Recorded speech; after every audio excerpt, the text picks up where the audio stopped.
Z tej kobiety, która była zamknięta w sobie i która nie czuła się dobrze nawet z samą, nagle ona biegnie do miasta i staje się najlepszym ewangelizatorem. Dlaczego? Ponieważ poznała prawdziwego Jezusa.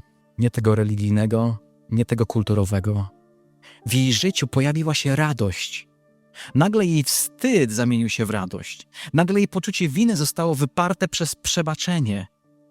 Nagle jej smutek zamienił się w szczęście, ponieważ znalazła Jezusa. Nie tego religijnego, który daje ci tylko zasady. Nie tego kulturowego, który zawsze się z tobą zgadza, ale prawdziwego Jezusa. Ten, który jest gotów pokonać każdą barierę, aby dotrzeć do twojego serca. Czy poznałeś takiego Jezusa? Tego prawdziwego, który sprawia, że biegniesz do miasta, raczej niż ukrywasz się samemu na pustyni.